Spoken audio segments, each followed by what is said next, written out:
Hello everyone, this is Sudhir Kumar Dwivedi, Assistant Professor of Law from Zemtech School of Law, Greater Noida. The topic for today's lecture is Witness Protection Scheme under the subject Law of Evidence.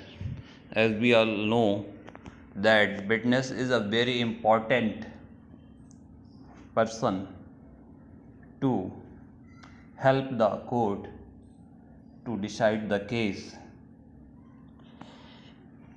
So witnesses are regarded as one of the most indispensable element in the criminal justice system.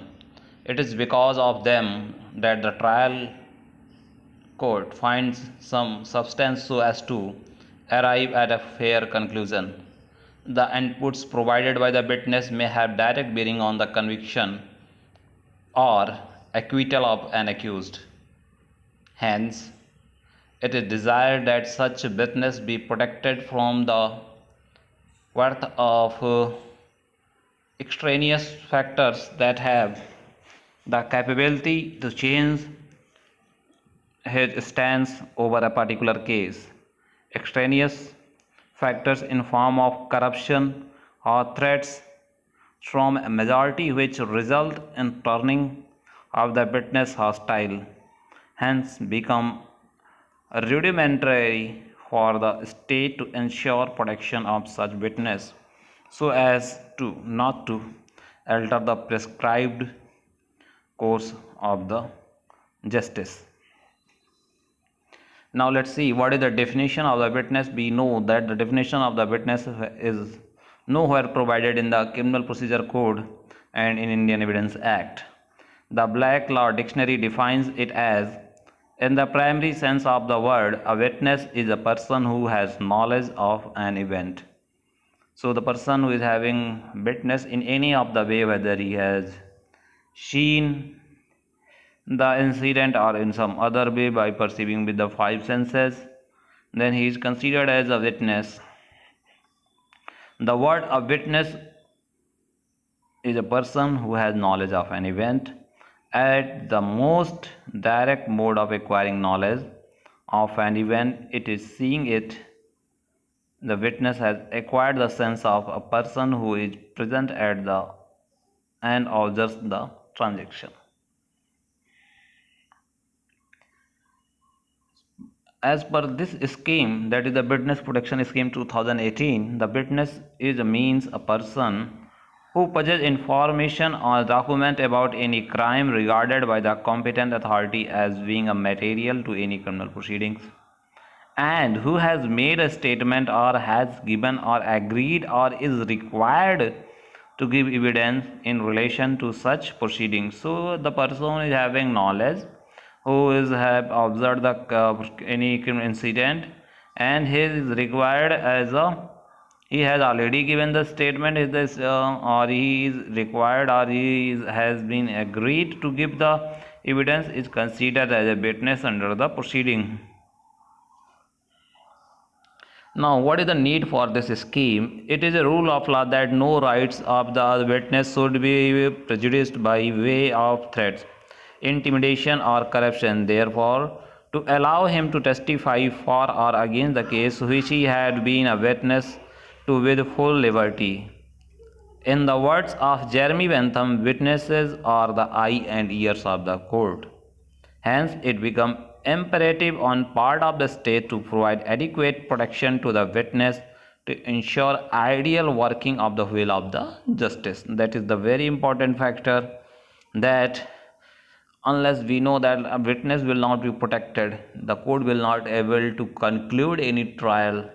That's why the protection of the witness is very important, so that they may give their statement with free mind in the court. There are some important case laws on this point. Jaira Habibullah, S.A. and others versus State of Gujarat, State of Gujarat versus Anirudh, Sakshi versus Union of India. These are some important case laws. And some law commission report, like the 14th law commission report, was the first ever instance where the issue of the witness protection was brought forth.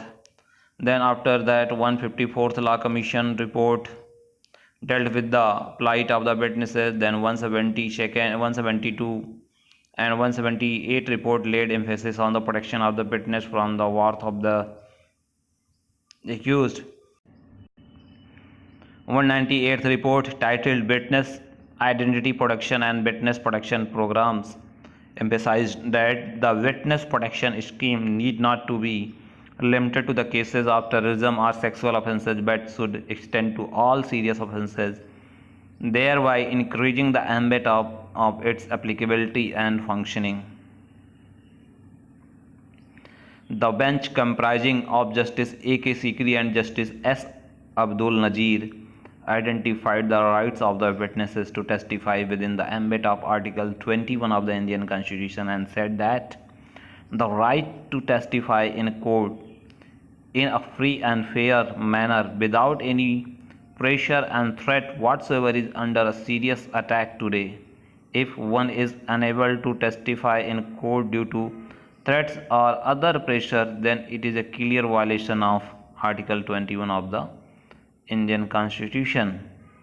Further, the bench regarded the scheme as law within Article 141 and 142 of the Indian Constitution, and the centre and the state need to follow it until a competent legislation is made on the same subject.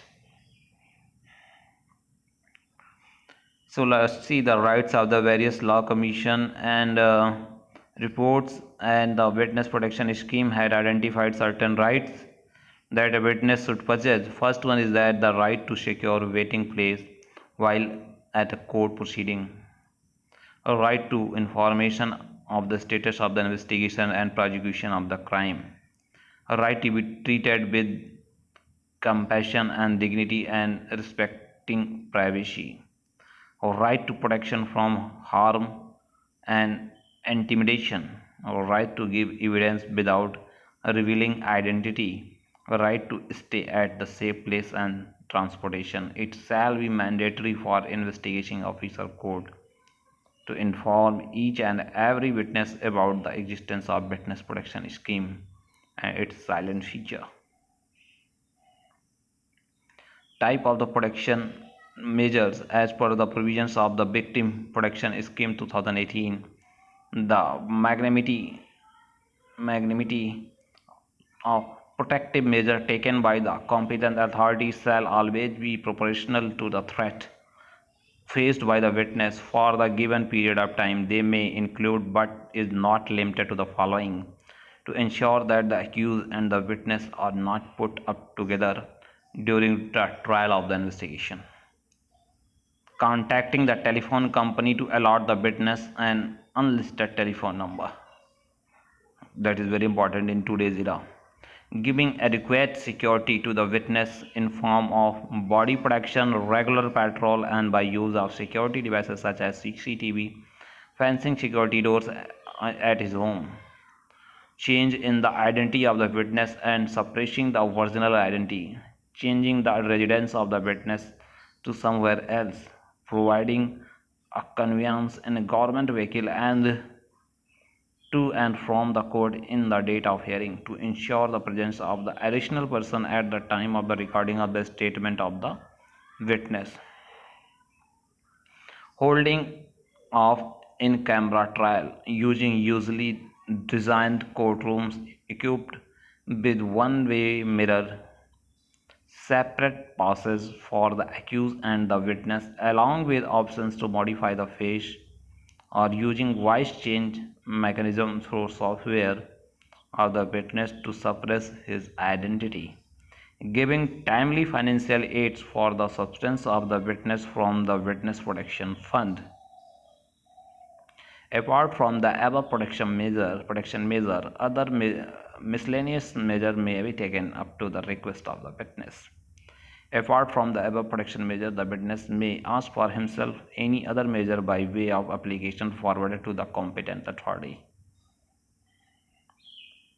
Now let's see the procedure for the filing the processing the application under the scheme. The application seeking the protection under this scheme has to file an application. The applicant has to file an application which is attached in the act in the form of annexure 1 before the competent authority having territorial jurisdiction along with the supporting documents through the superintendent of the police at the time of the trial. Then after on the receipt of the application by the competent authority, the commissioner will formulate a threat analysis report keeping in mind to impart full confidentiality to the information mentioned therein and forward the report to the competent authority within 5 working days. In the matter of urgency where there is imminent threat, an interim order for the protection of the witness and his family members can be passed. After that, the threat analysis report shall contain the threat level perception and may also contain some suggestive measure for the adequate protection of the witness and his family members. After that, hearings in the matter of witness protection application shall be held in camera by the competent authority to maintain the full confidentiality. After that, overall implementation of the witness protection under to be made by the head police of the state or the union territory. If the case there is need to revise the witness protection order previously passed, the competent authority may forward the same to the commissioner of the police to draft a fresh threat analysis report. The protection of the witness is directly proportional to the threat level perception.